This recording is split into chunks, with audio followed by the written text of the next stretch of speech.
Hello, this is Rachel Babin from Oncology News Australia, proud producers of the Oncology Journal Club. This week we have the second of our special episodes dedicated to the recent World Conference on lung cancer.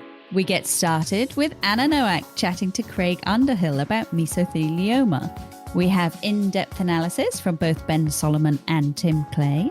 And we wrap up our coverage with an interview with Gilberto Lopes from the University of Miami and editor of ASCO's JCO Global Oncology Journal.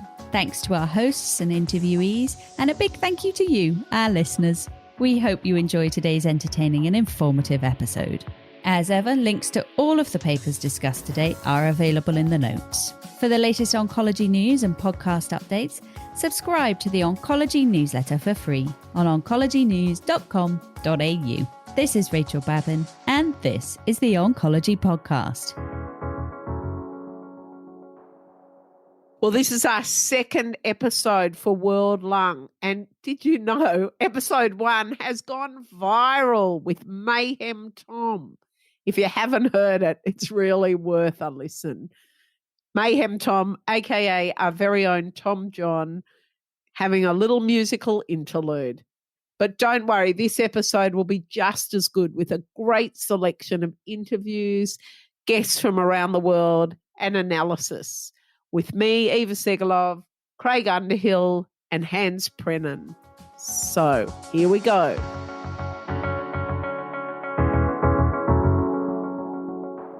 It's a great pleasure to welcome to this post-World Lung Cancer special podcast Professor Anna Nowak from Western Australia. Anna is the Director of the National Centre for Asbestos-Related Diseases at the University of Western Australia. She's a medical oncologist at Sir Charles Gardner Hospital and an international expert in mesothelioma. So, Anna, it's delightful to have you on the podcast. Thanks so much for giving up some time to do this. Thank you, Craig. Always happy to talk about mesothelioma. Fantastic. I heard you mention in the TOGA webinar that you only do mesothelioma now. You don't do other lung cancers. Is that correct? Yes, that's right. And actually that's been quite long-standing, and I've now further pared down my practice to just focus on mesothelioma. Yeah, wow. So that's the world we live in with the sort of subspecialisation, isn't it? So our audience today is quite general, so I'm sure they're going to be very interested to hear about this subject.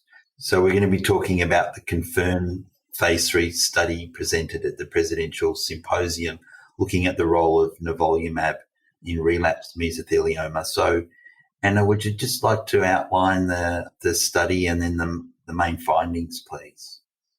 Yeah, well, this is a long-awaited clinical trial and was presented by Dean Fennell, who is a real leader in the mesothelioma clinical trials and laboratory research world.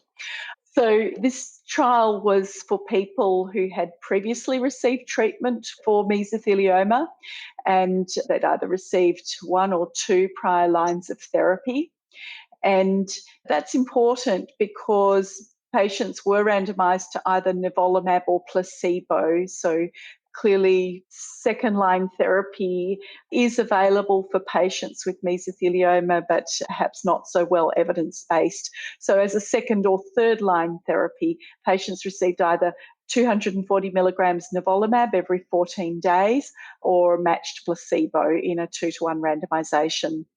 A well-powered study, there were 332 patients all up, and the primary endpoint was overall survival, of course, most important and appropriate primary endpoint for a clinical trial like this.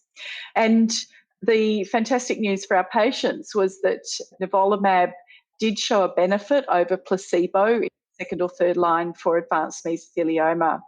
So the median overall survival was 9.2 months for patients on the nivolumab arm and 6.6 months for those on the placebo arm, with a hazard ratio of 0.72, which was nicely statistically significant. So that really is the first time that we've seen a real demonstration of an effective second or third line therapy in mesothelioma. And also the first time that we've seen a demonstration of single agent checkpoint blockade showing a benefit in this disease. And Anna, we've seen in previous studies some discussion about difference between responses and survival in epithelioid versus non-epithelioid. Was there any difference seen in this study? Yeah, look, that's a really interesting question because I think we've got a lot to learn about the interaction between histology and outcomes and the interaction between PD-L1 expression and outcomes in mesothelioma. So unlike the Checkmate 743 study, this study in the third line setting actually showed that nivolumab appeared to have a greater impact in patients with epithelioid disease than those with non-epithelioid disease. However, there's a big caveat here, which is that patients with non-epithelioid disease were a really small proportion of the population, only 12%. So there's a large potential for that to have been impacted by chance, and the confidence intervals were very wide there. For the epithelioid patients, that was almost 300 patients had epithelioid disease, 88%, and the hazard ratio there was 0.71. So clearly supporting evidence for benefit in the epithelioid population, not providing that information in the non-epithelioid population because of the small numbers. So I think the take-home message out of this is that we can and should use this as a therapeutic option in patients with any histosubtype for mesothelioma. And was there a difference too in the PD-L1 expression? Is that something that we need to look at to determine which patients get this drug, or was that across all groups? Yeah, so look, again, very interesting results, a bit different from what we're seeing in the Checkmate 743 study. I think one of the things to highlight here is that most of these patients would have had their biopsies from before first-line treatment. So there were 2 or 3 lines of therapy down the track by the time the PD-L1 expression was reviewed for this trial and by the time they had treatment. What we don't know is, does PD-L1 expression change during treatment with prior chemotherapy? Is it dependent on where you take the biopsy from? There's probably spatial and temporal heterogeneity. So the bottom line there was that PD-L1 negative appeared to do perhaps a little better, but there's no biological basis for that, and the confidence intervals crossed 1. And also to comment that we really don't have a clear cut point or antibody standard for mesothelioma as yet.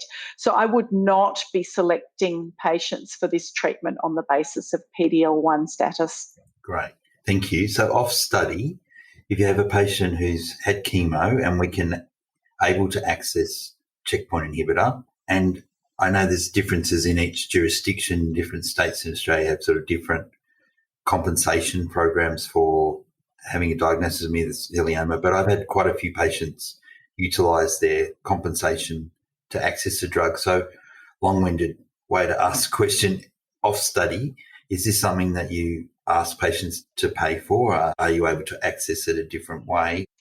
At the moment in Western Australia, we're not able to access it a different way unless patients have compensation from other states.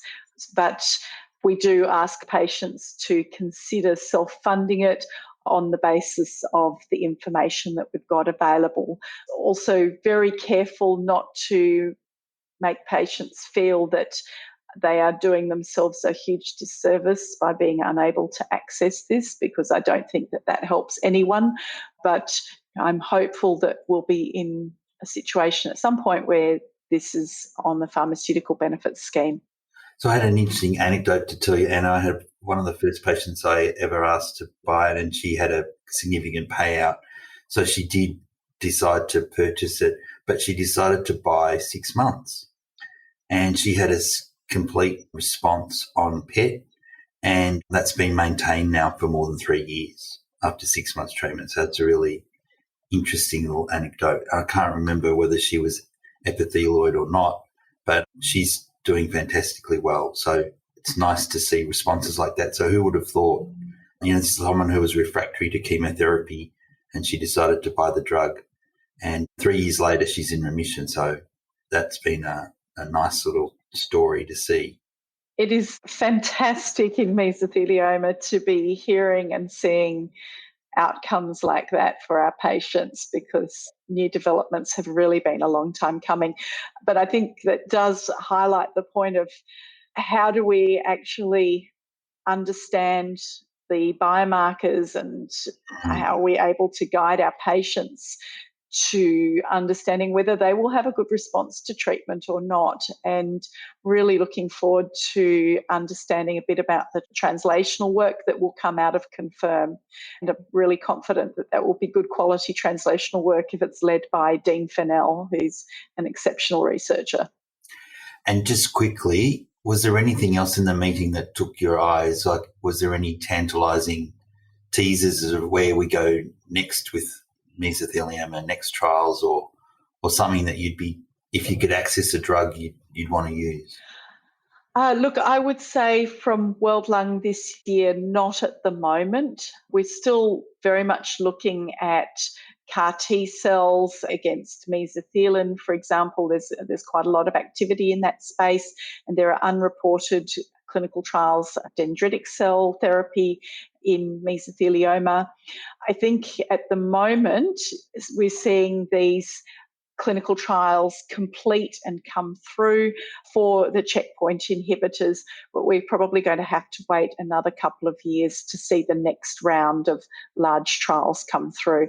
Not necessarily a lot of other work, but I'm hoping that at the upcoming IMIC meeting in May, we may have some more presentations. What's the IMEC meeting, Anna? IMIG is the International Mesothelioma Interest Group meeting, and in 2020 we were all lined up to have that in Brisbane in March, and of course we all know what happened in early March in 2020, so that conference was cancelled at 2 weeks' notice, but it's being planned and redeveloped as a virtual conference for May 2021. Unfortunately, however, we won't have the mesothelioma community coming to Australia for that.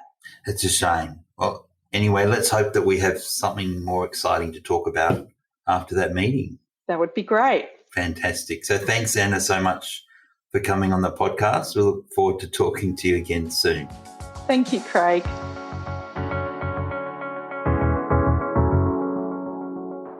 It's a great pleasure to welcome back Ben Solomon to the podcast. I'm sorry, Ben, to disappoint you today. Last time we had you on was for post ASCO, and we surprised you with an appearance by Vogel, New York.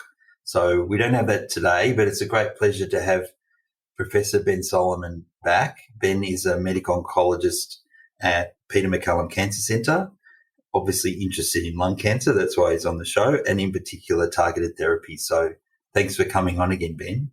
Thanks, Craig. It was a true highlight of my career to get a question on your podcast from Vogel, New York. So delighted to join you again. Fantastic.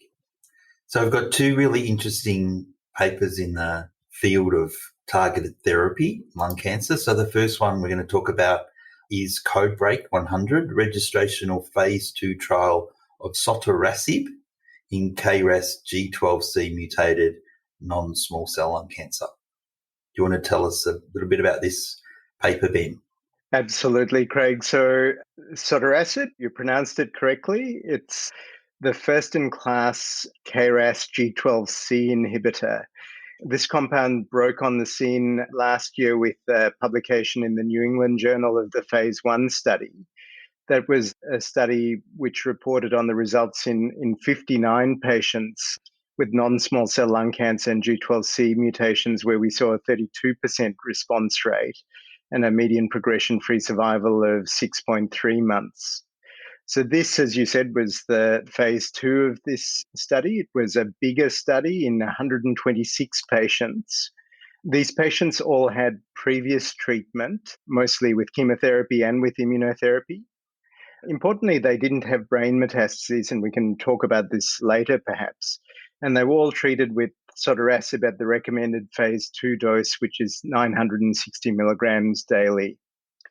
And the key findings of the study was that the response rate, consistent with the phase 1 study, was 37.1%.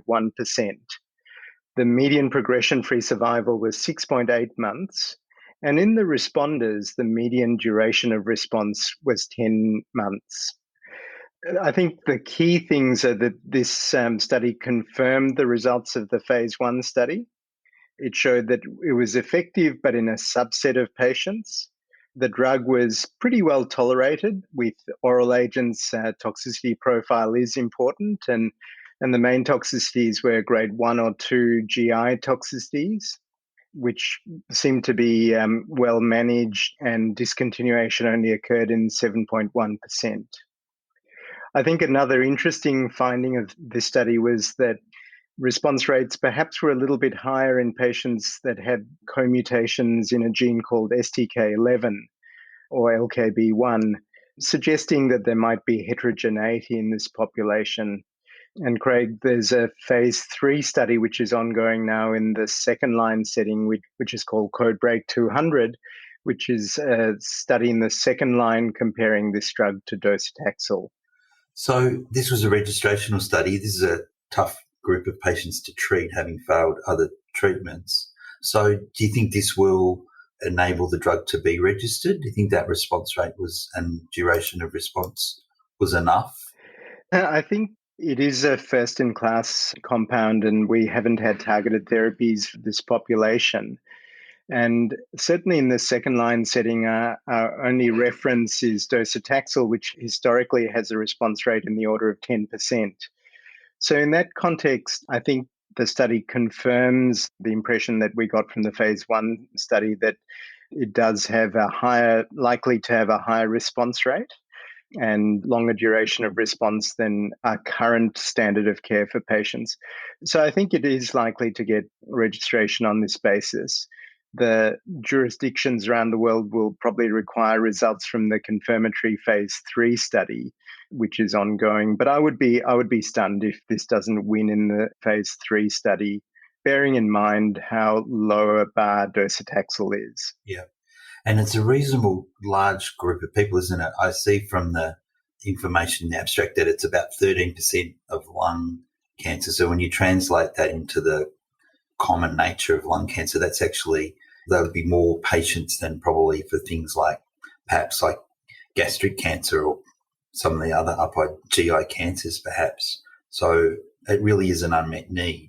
Absolutely. And it is 13% of lung cancer. Non-small cell lung cancer is a pretty large group. It's maybe 3 or 4 times the population of ALK-positive lung cancer patients, getting pretty close to the proportion of EGFR mutant patients. It's interesting you mentioned the incidence. We've certainly confirmed in the Australian context that G12C is about half of all KRAS mutations, but in other populations, in particular Asian populations, the incidence is a bit lower and it's about 4%. Okay, that's interesting. And do you want to come back to the brain mets issue that you mentioned? So people with brain mets were actively excluded from this study, is that right?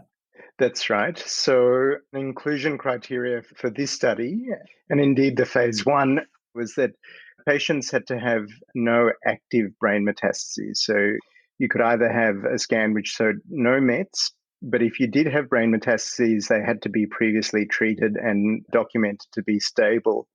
And the reason for this is that preclinically, this compound has little CNS penetration.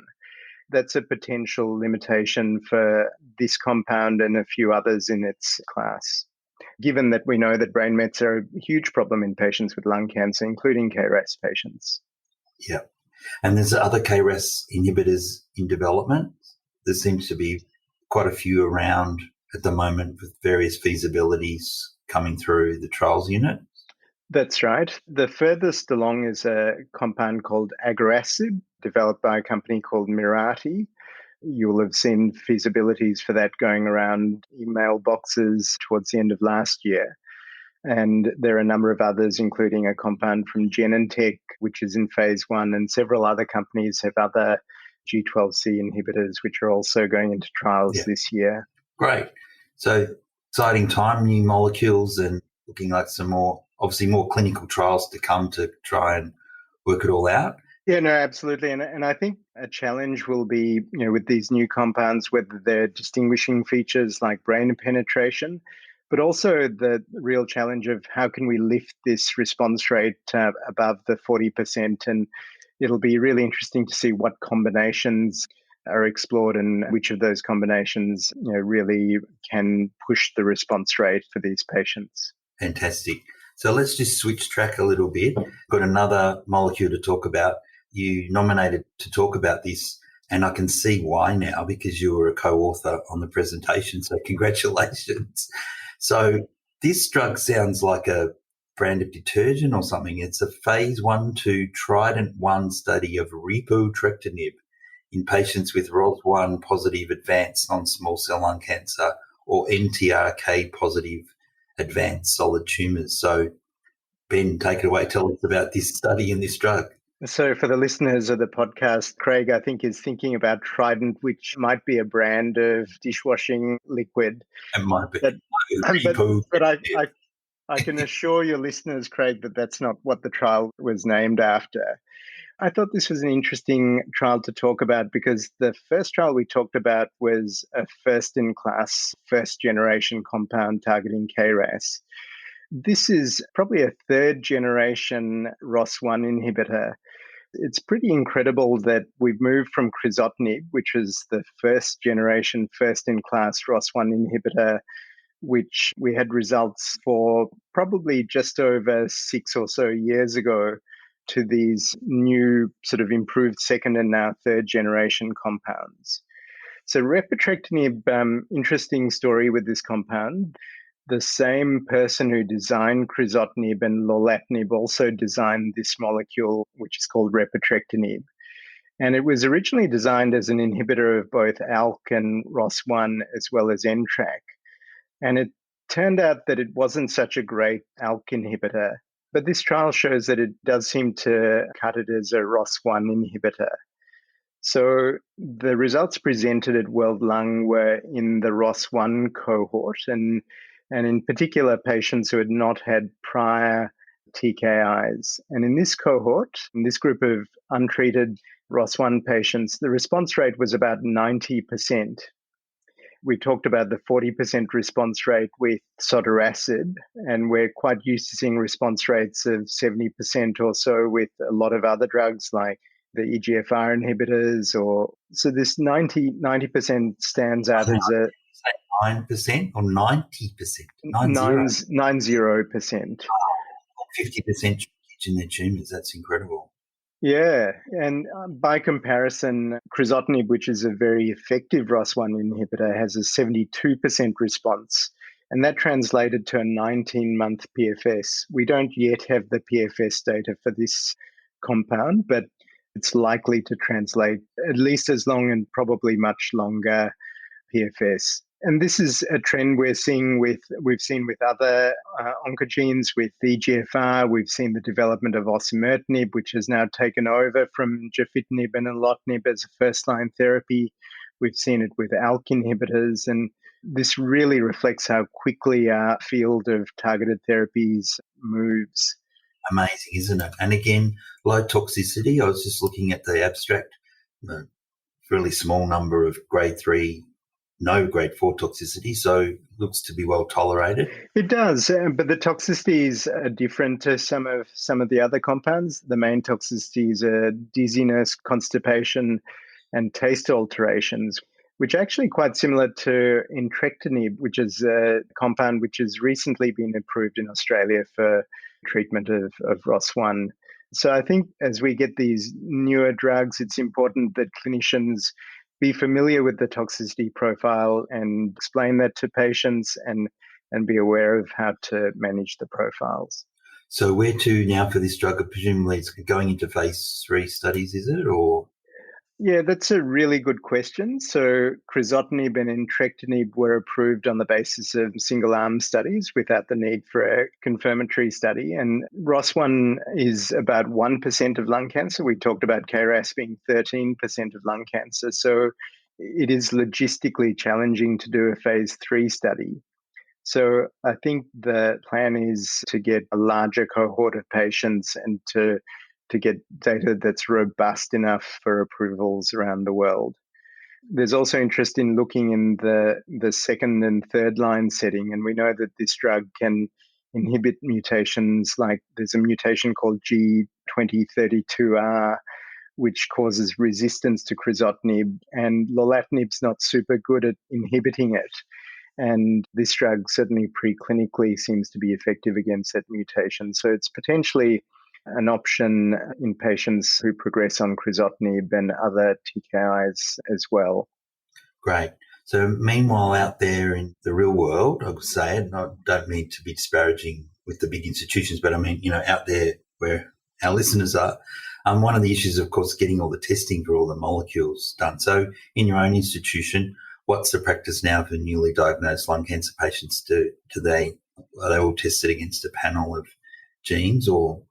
Yeah, so every institution will have its own way of doing it, and I think it's important to come up with an effective strategy for your patients. But the key thing is to make sure that patients don't miss out on drugs that are available that might benefit them. So in Australia, we know that we've got EGFR inhibitors, ALK inhibitors, and ROS1 inhibitors that are PBS approved. And I think it's critical to make sure that those three genes are tested. And our approach is to do a limited panel NGS, which includes EGFR mutations and several others, as well as ALK fish and ROS1 fish. So we make sure we cover the three genes. Our limited panel extends that into a few other genes like BRAF, c-MET, and KRAS, which there are drugs that might be available through trials or other access schemes. And we also are very keen to explore ways to get even broader testing done. And Craig, I know that you've been involved in some email discussions about a trial called Aspiration, which will allow patients to have NGS testing for at least 500 genes. That trial's to roll out around the country. And one of the challenges we in the lung trials group are trying to work with you and colleagues regionally is to make sure we extend the benefit of this trial to patients outside the limited number of centres that are going to be able to open the study. Yeah, that's right. I just raised the issue with we need to ensure there's good equity, and maybe it sounds like a possible teletrial using telehealth to do some of the aspects of the trial to screen patients. So that would be great if we managed to pull that off. So it's ongoing discussions. So there's a bit of a plug for the newly formed TOGA Thoracic Oncology Group of Australia, who's set up this study in lung cancer. It's going to be a terrific study. Yeah, no, I think that's right, Craig. And you've been a pioneer in telehealth and exploring teletrials, and we're certainly keen to sort of learn from that experience to extend into Aspiration. Fantastic. Thanks. That was very nice of you to say that. Being one of the many pioneers, Australia's, I think, really at the forefront of telehealth and using telehealth in trials, so which is great because of obviously with our dispersed population, that's a bit of an issue, and other large countries like Canada and North America with dispersed populations are also very interested in the concept. So that's going to be the feature of a podcast coming up soon, is the whole issue of telehealth in oncology and teletrials. So looking forward to that one. Absolutely. Maybe one of the few positive things that has come out of this last year of COVID. Totally. Absolutely. I think everyone's got more comfortable, haven't they? That you can do remote monitoring. So the monitors don't have to fly out to the sites, and we can do consent patients electronically or via telehealth. And there's been a whole lot of initiatives that I think are really positive and help us to get more patients on studies. Just takes away those barriers that they see where it's all too hard. So, and for niche populations like a ROS1 positive cancer, I hope we can get to the stage where there'll be a national or a statewide study in ROS1 positive lung cancer, and then they can all be enrolled through one trial. That's our sort of goal, to use telehealth as the glue to enable that kind of process. So there's a lot to do to get that up and running. But we've now, I think, taken a lot of steps down the path to get there. So, yeah, so fantastic talking to you as always, Ben. Thank you so much again for coming on. And no doubt we'll have you on again. Let's hope there's some more exciting stuff after ASCO this year. A real pleasure, Craig. Anytime. Thank you. Thank you. Bye. Bye.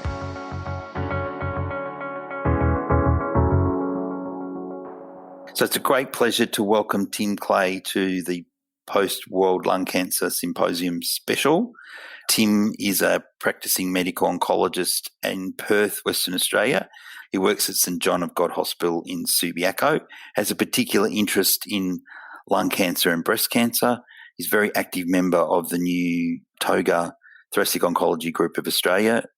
And I first got to know Tim with Eva when we were on a panel that wrote up some guidelines of how to manage cancer patients during COVID.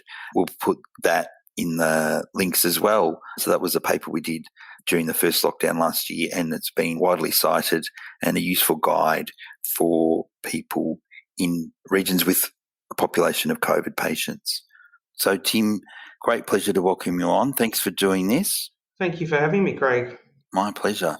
So we're going to look a little bit at some early lung cancer abstracts from the Presidential Symposium. And the first one is a study called ITICA, which is genetically tailored treatment approach, which didn't improve survival in stage 2 to 3 non-small cell lung cancer. So Tim, do you want to outline this study? It's a little bit complicated, and then the main findings. So ITACA was a study that was run in Europe, principally in Italy and Germany, and also with a centre in Poland. The ITACA study was designed in the mid to late 2000s, and you have to remember in discussing this abstract that at the time chemotherapy was essentially the only treatment modality that was used in lung cancer. So on the basis of the LACE meta-analysis, adjuvant platinum-based chemotherapy was adopted as the standard of care.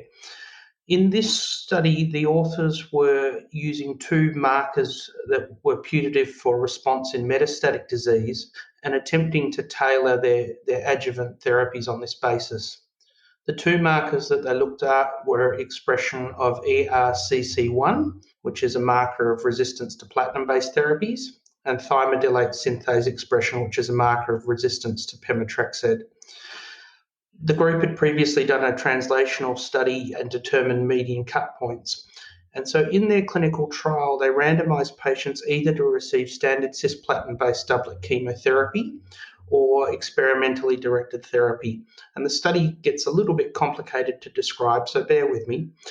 In the first subjects who had high expression of ERCC1 in the experimental did not receive platinum-based therapy, and they either received single-agent paclitaxel or single-agent pemetrexed on the basis of their thymidylate synthase expression. In arm 2, with low ERCC1 expression, the experimental arms were either cisplatin gemcitabine or cisplatin pemetrexed, also dependent on thymidylate synthase expression levels. All of the standard care patients received a cisplatin-based doublet at the investigator's choice. This study included a fairly representative population to what we would typically see historically in Australia. So it was patients for a median of 65 years of age, predominantly males, with 90% having a history of tobacco consumption.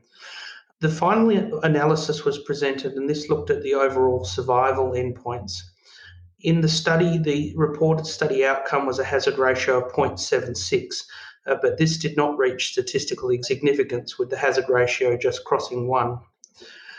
The study was designed to be reported at a total number of events of 336 deaths. However, the final reporting was given at 157 deaths, and the median follow-up was short at 28 months. So it's possible with longer follow-up and more events of benefit might be seen.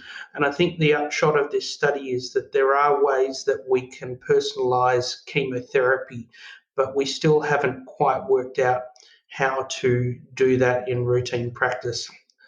The other outcome that was reported was the recurrence-free survival, and there was no difference. In fact, in this setting, the survival curves ran almost on top of each other. So my wonder about the study is whether or not the better survival outcomes were actually a reflection of better toxicity management in the experimental, but that data isn't easily available as of yet. So an interesting concept, Tim. Do you think, things have moved on since then and we'll be using the same sort of strategies but different molecular markers going forward? I think ITACA was a study that was of its time, and as we're about to discuss in the other studies, the introduction of different systemic therapeutic modalities to adjuvant and neoadjuvant care is really going to influence what we do in the future. The benefits that could have been realised from ITACA were still relatively modest compared to the kind of benefits that we're looking for with our new treatments now. Yeah, great. Thank you. So let's look at those abstracts and those new treatments. So I'm going to discuss a couple of abstracts from the Lung Cancer Mutation Consortium 3 clinical trial, or the LCMC3, which was using neoadjuvant atezolizumab in stage 1 to 3B non-small cell lung cancer in the neoadjuvant setting. So Tim, do you want to outline the study? And I think there was 2 separate presentations of results. So LCMC3, as you've said, in this study, patients received 2 doses of preoperative atezolizumab. The point of delivering a systemic therapy in resectable disease from an oncologist perspective is mostly about improving recurrence-free survival and long-term survival outcomes. And again, in the setting of lung cancer, our traditional paradigm has been to resect and then to give systemic therapy afterwards. However, studies like LCMC3 and the neoadjuvant molecularly driven studies are probably going to change the position of systemic therapy relative to surgery. In this study, the primary endpoint was to look at the rate of major pathological response. And in the setting of lung cancer, this has been defined as less than 10% viable tumour in the resection specimen. The original study accrued about 181 patients, but the data that was presented excluded patients with EGFR and oncogene drivers. Out of the study population, 12 patients did not proceed to their operation, and of that, 10 of the patients were due to early progressive disease.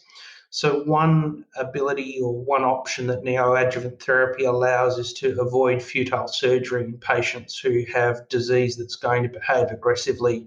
I think as oncologists, we all remember cases of people having an operation and then early imaging showing rapid development of metastatic disease.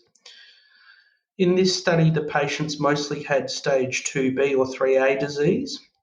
90% of them had a smoking history, and 38% had squamous cell carcinoma, with the remainder having non-squamous disease.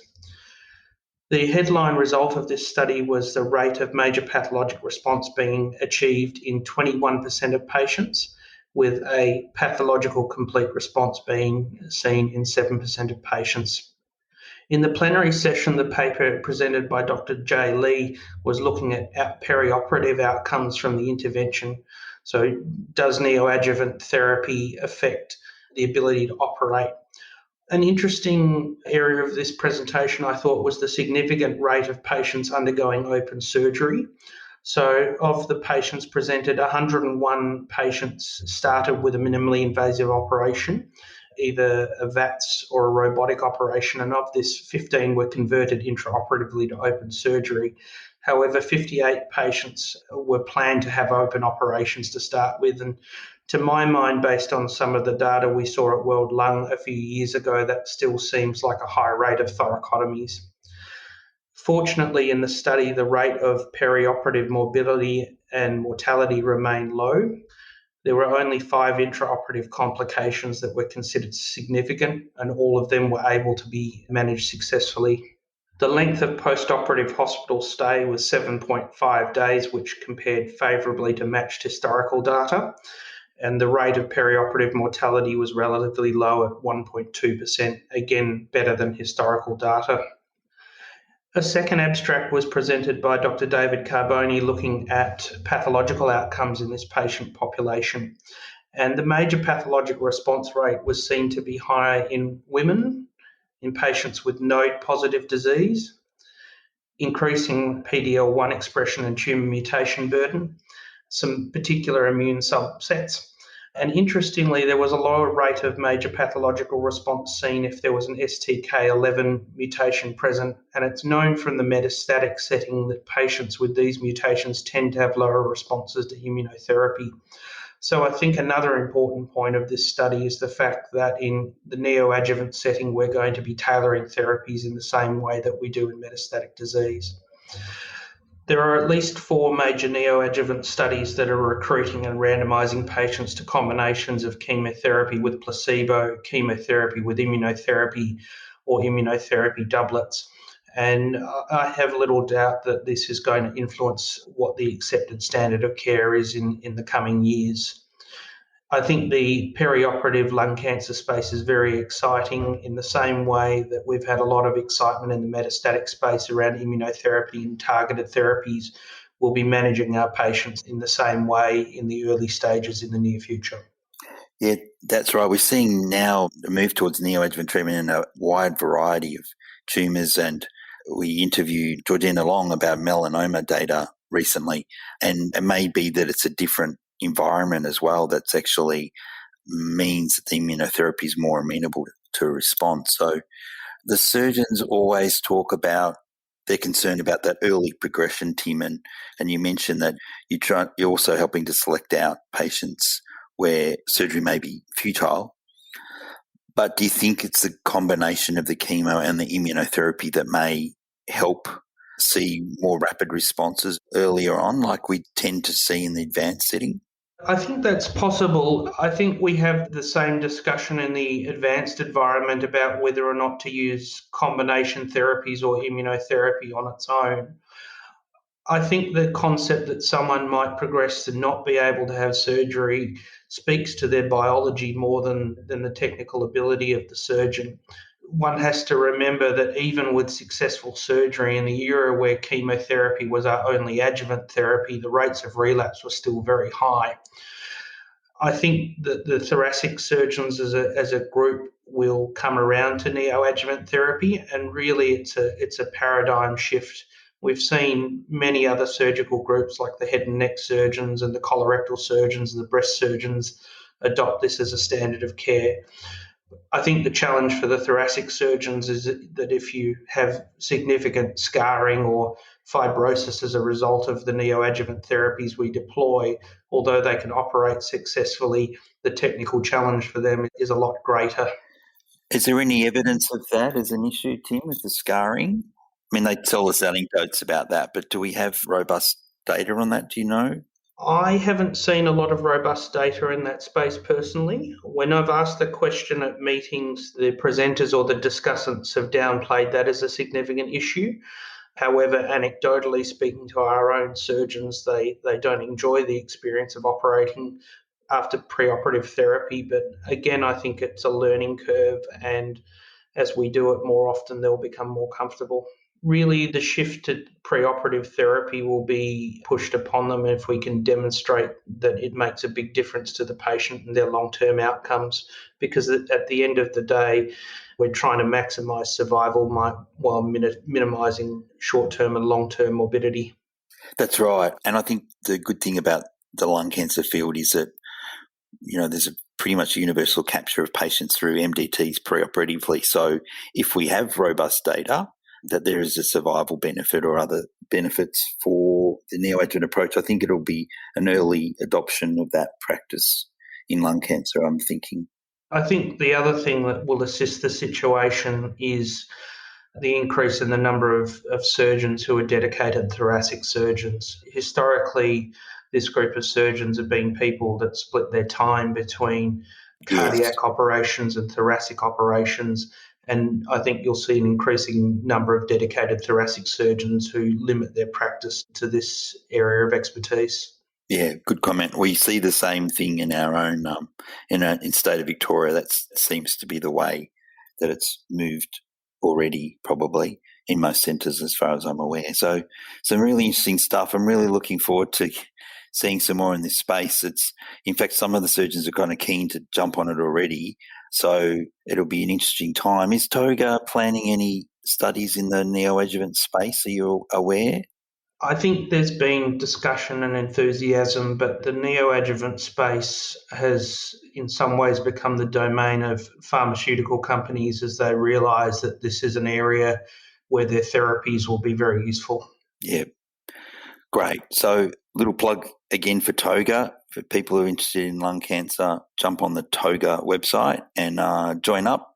It's free for trainees, and I think if you have an interest in lung cancer, it's a great way of being in the network and keeping up. So, team, keep up your good work. Thank you for your time and coming on the show, and hopefully it's the first of many appearances down the track.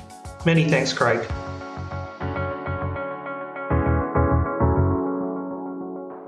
It's an absolute pleasure to welcome to the Oncology Journal podcast special on World Lung Cancer session, Dr. Gilberto Lopes from Miami. He's a medical oncologist, professor of clinical medicine, associate director for global oncology at the Sylvester Comprehensive Cancer Center at the University of Miami in Florida.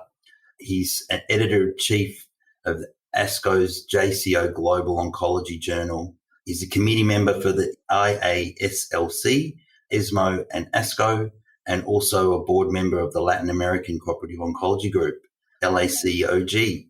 So it's an absolute pleasure, Gilberto, to welcome you. Bom dia. Buenos dias. It's a bom tarde in... It's 4 tarde right now for us, yes. It's 4 p.m. in Miami. Fantastic. So Gilberto is originally from Brazil. We're talking offline. He's from Porto Alegre in the south of Brazil, which I was lucky enough to go to and see a World Cup match in 2012, Australia versus Netherlands. It was a fantastic game, and it was a beautiful city. We had a great time there for a few days.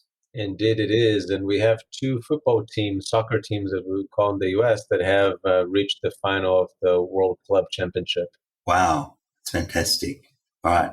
There's a guy from Porto Alegre from one of those teams now, was playing in Melbourne as well in the Australian League. So there's a few connections. So fantastic to have you on the show. We'll get right into it. And we've got Hans online. So we've got 3 non-English speakers, myself speaking Australian, Hans Fleming, and Gilberto from Brazil.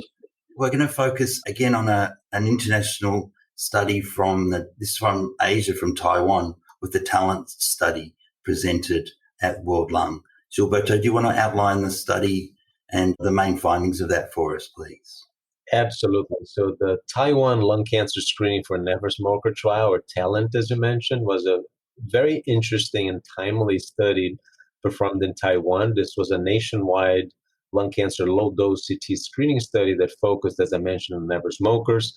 Dr. Puncher Yang of the National Taiwan University presented it at World Lung. And this is a fascinating study because 17 centers in Taiwan participated, and individuals who were non-smoking, had ages between 55 and 75, and some sort of lung cancer risk that I'll detail in a few seconds, received the chest x-ray. And if they did have some positive findings in the chest x-ray, would go for standard CT scan. And then, of course, any procedures that might be needed depending on the findings. And patients who had negative chest x-rays underwent low-dose chest computed tomography, and they had some biomarkers and questionnaires for quality of life and others that we didn't really see results yet. And of course, if you did find anything that sounded suspicious or looked suspicious, you would have biopsies or follow-up. The interesting aspect of this study is that it involved mostly non-smokers or patients that had smoked very little in their lives. So the risk factors that they identified and used in this study, which were amazingly interesting, were a family history of lung cancer, which is something that we usually don't think about. So if you had up to a third-degree relative with a history of lung cancer, you would be eligible. If you had environmental tobacco exposure, if you had chronic lung disease, such as tuberculosis or chronic obstructive pulmonary disease, or if you had a cooking index above a certain level, taking in consideration if you cooked by pan frying, stir frying, or deep frying, multiplied by the years in which you're cooking, or if you cooked without using ventilation, those would be considered risk factors. And that's how patients got enrolled. About 13,000 people were screened and 12,000 subjects were enrolled. About half of those had a family history. And the fascinating findings included that about 17% of people had some findings in the CT scan that were considered a positive screen, and 3.3% of people went for a biopsy or for surgery. They had a lung cancer detection rate of 2.6%, which is higher than what we saw at the National Lung Screening Trial and in Nelson in Europe. And the invasive lung cancer risk prevalence was 2.1%. Of those patients that had lung cancers, about 18% actually had multiple primaries. And the most common finding in the CT scans were different than what we would have expected in the West, in the sense that they found ground glass opacities in about, as I mentioned, 17 to 18% of patients. So this is fascinating because they detected stage 0-1 lung cancer in 96.5% of the cases that were positive. So it's showing us that we can actually identify a population at risk of non-smokers at appropriate ages for the diagnosis of lung cancer with these findings or with these risk factors of family history and the others. Family history was the only one risk factor that actually stayed positive in subsequent analysis. So this was a fascinating finding. Actually, if you looked at the number of individuals that were in first-degree relatives of patients, the risk actually increased by the number of first-degree relatives you had. So for those with no first-degree relatives, you only found lung cancer in 2% of the time. For those with two relatives, it was 4%. And for those with four or more, that reached 9%. So showing that there is an element of family history in lung cancer that up to now, we do not think much about. These findings are extremely interesting. They do show that it's feasible to do screening in a population of non-smokers. But of course, they bring more questions than answers. They do not show any outcomes. We would assume that by diagnosing patients with stage 0-1, we would have much better survival, but we don't know that for a fact yet. And this is a population that, just as I mentioned, that ground glass opacities were so common, this is not typical for what we see in North America, Europe, or Australia, in which we tend to see more nodules than ground glass appearance. And this is quite typical of what we see in Eastern Asian studies, in which we often have adenocarcinomas with lipidic pattern, which we used to call bronchoalveolar carcinoma as one of the common types of lung cancer. And one of the main aspects that I didn't mention earlier that I should mention as well is that in Taiwan, about 50% of individuals with lung cancer actually never smoked. And this is something that we're seeing more and more in the West as well. Studies in the US and the United Kingdom suggest that today between 20 and 30% of patients with lung cancer did not smoke or had a very short or light smoke history. In many places in Asia, just as in Taiwan, and some places in Latin America, like in Ecuador, for instance, we do have 50 to 60% of lung cancer happening in non-smokers. So this is a timely study. It certainly shows that this is feasible. And now we do need to start working on making this more available. Of course, we do need more data and we need confirmatory studies, especially if we want to try to extrapolate that to populations outside of East Asia. Gilberto, you might have already answered this question in that last sentence. Do you think it's time now for a similar study to be done in the US or other countries to try and see whether this finding is relatable to other populations? Because we're certainly, seeing a much reduced incidence of smoking-related lung cancers and a rising number of non-smoking related cancers in Australia because of our multicultural population and reduced smoking rates. Absolutely. I think that even though this is a study that doesn't show results in terms of outcomes, except for early diagnosis, I think that the data are strong enough to suggest that we should pursue this as studies in different populations and maybe even start considering doing low-dose CT screening in very high-risk individuals. I also have a question, Gilberto, because you speak about family history, but does the age of onset of the lung cancer matter in your family member or does it matter at all? They did not break the data down in those many details and that granular information, so we really don't know based on this study. The other study that I saw in the same field, Gilberto, was a study looking at awareness of screening in lung cancer, and there was actually surprisingly quite low awareness about this as an issue, even amongst medical oncologists and treating clinicians. Absolutely. That's a huge issue. There was a study at ASCO approximately 2.5 years ago showing that even in the US, we did not have uptake of screening for lung cancer as we have had uptake for screening with mammography or colonoscopies. And even in the northeast of the country, which is the area that had taken the most into doing CT scan for screening of smokers for lung cancer, only about 6 to 7% is the number I remember in that particular study, again presented at ASCO in 2018. And when we do look at other parts of the country, the uptake was even less than that. And even though that was about 3 years ago, we really don't see that a large number of individuals who smoke in the US are getting the screening that they should. And I believe that those numbers are much lower when we talk about Europe, probably Australia, and especially in low-income countries as well. We're screening up to in Europe, Hans, in the smoking population. Is that being rolled out? Or? It's a big debate, and it's also currently there are trials running, and I think there are studies that show that it's a positive trend. Some studies show it's no benefit. So I think we don't have the answer yet within Europe and within Belgium what to do. Okay. So in Australia, we have nationally funded and coordinated programs for breast, cervix cancer, bowel cancer, and the lung program is about to be launched. Excellent. So I know Dorothy Keefe is the CEO of Cancer Australia, and she's a regular listener to the podcast. Hi, Dorothy. She said this is her favourite way of doing Journal Club. And hi, Dorothy. We haven't met in a while. She's a great lady, and I think it'd be interesting if they wanting to fund maybe a similar study to the Taiwanese study. If they're rolling out the program, might be timely to do it in people with other risk factors like family history and get some more data. So. Yeah, Gilberto, because you're the editor of GCO Global Oncology. So are you happy that disparity becomes more a topic on conferences? I think also in the World Lung Conference, there was a part on disparity, at least some lectures. So what's your opinion on that?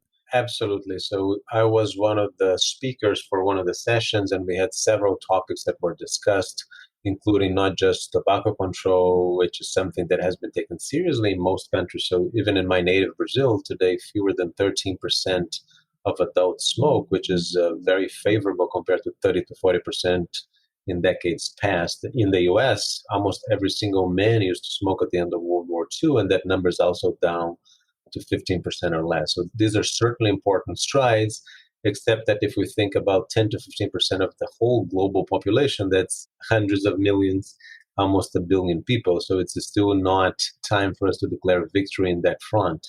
Having said that, we are now having discussions in terms of accessibility and affordability of diagnostic methods as well as new treatments. And in particular, we're very concerned about lack of access to new targeted agents and immunotherapy, because these have made a huge difference in the quality and quantity of life of our patients, of people living with lung cancer today. So this is one of the biggest inequities that we try to make a window to try to make a case for. And we'll certainly continue to do that as we move forward. Fantastic. Well, Gilberto, thank you so much. It's been an absolute pleasure having you on. I look forward to hopefully interviewing you in the future. Maybe after the ASCO meeting, there'll be some exciting data that we can talk about. I'm sure we will, and I'm hoping that at some point we might start traveling again. I'm very happy that the Australian Open is happening now with a live audience, so that's a start. Yeah, that's right. A limited live audience. It's been quite controversial, and I think they've actually been having trouble selling tickets, so people have been a bit reluctant to go. There's a small outbreak in Melbourne out of quarantine. So we've essentially eliminated the virus in Australia, apart from some small outbreaks out of quarantine hotels. So we're in a real bubble compared to the rest of the world. Impressive, and as impressive as the efforts in New Zealand. So the other big sports event that I'm following right now is the America's Cup sailing competition in New Zealand. We won that once and then we've given up. So, all right. So it's a pleasure to talk to you. Look forward to talking to you again. And thank you so much for coming on the Oncology Journal podcast. Thank you, everybody. And thanks everybody else for listening. Bye-bye. Bye-bye.